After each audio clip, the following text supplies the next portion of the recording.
নমস্কার বন্ধুরা, আমি চৈতালি আবার এসে গেছি আমার রান্নাঘরে নতুন একটা রেসিপি নিয়ে।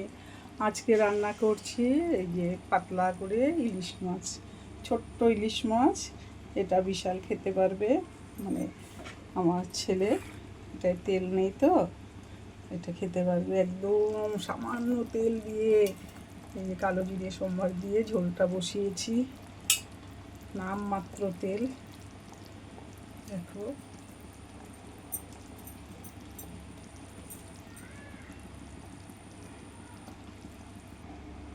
আমিও এই রান্নাটাই খাই আমার জন্য। ছেলে যদি খেতে পারে, আমার খেতে কি, আমি আর নিজের জন্য করি না আলাদা করে।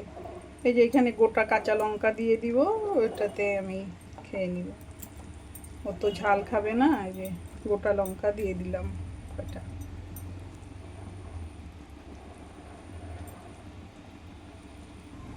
এখন আমি মাছগুলো দিয়ে দিব ঝোলের মধ্যে।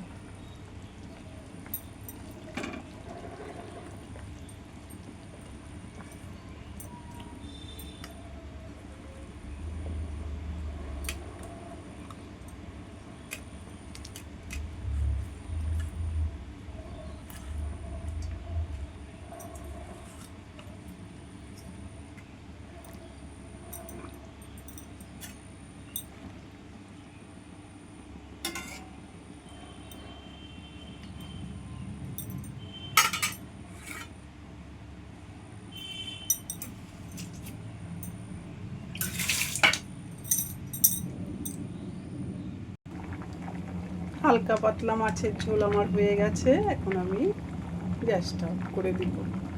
যদি আমার রান্নাটা ভালো লেগে থাকে তোমাদের, তাহলে লাইক, শেয়ার, সাবস্ক্রাইব করে দিও, আমার পাশে থেকো। আবার দেখা হচ্ছে অন্য কোনো ভিডিওতে। ততক্ষণে সবাই ভালো থাকবে, সুস্থ থাকবে। নমস্কার।